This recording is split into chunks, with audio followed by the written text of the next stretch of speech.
dito po tayo sa Baguio sa may mga strawberry po. Wow, grabe ang mumura po. Hoy, isipin niyo po. Ayan o. Anong tawag diyan? Broccoli. Broccoli po.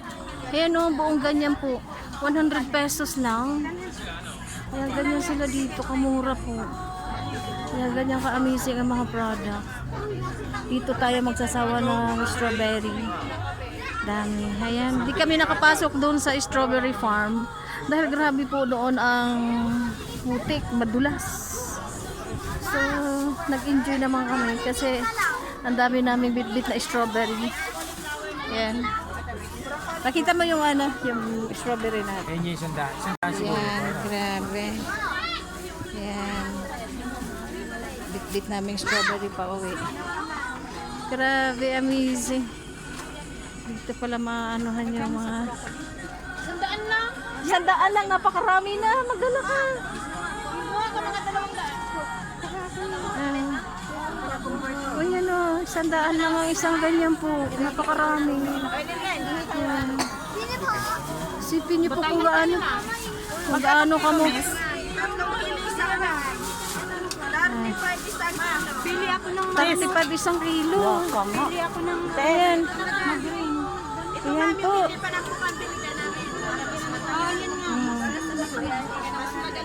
Ayan po, broccoli po. Sa isang daan po, isang plastic bag. Ganyan ka-amazing dito. Grabe naman yan. Isang bag. O, diba? Ganyan po. Bili pa ako ng isang ganito. Oo.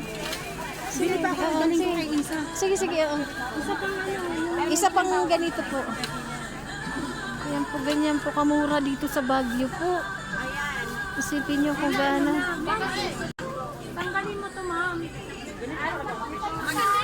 Hindi yan, hindi naman yan. Ano? Magkano yan? Isang ganyan? Yan. Okay. Grabe. Diba? Kasi sa paninda niya, sa ano niya. So, dito po, mura na nga ang mga ano, mga gulay. Mura ang strawberry. Magsasawa ka talaga po. Grabe, na-amaze po ako. Grabe ka mura po. Ayan ang mga ano sila dito po. Ayan.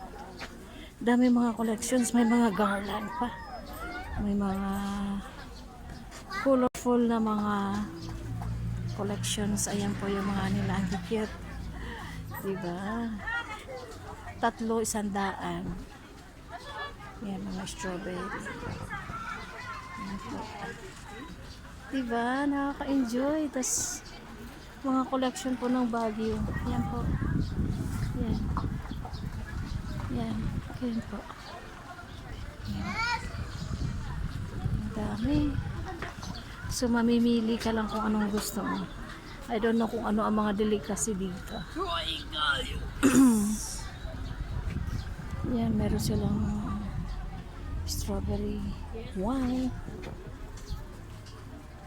strawberry na mga sweets, strawberry. Yan, mga collection po ng Baguio. Yan. Yan, grabe. Kaya dito po. Yan, ganyan po dito sa Baguio. Malapit sa labas po ito ng ano, strawberry farm. So, ibig sabihin, so, ay may clouds pa po.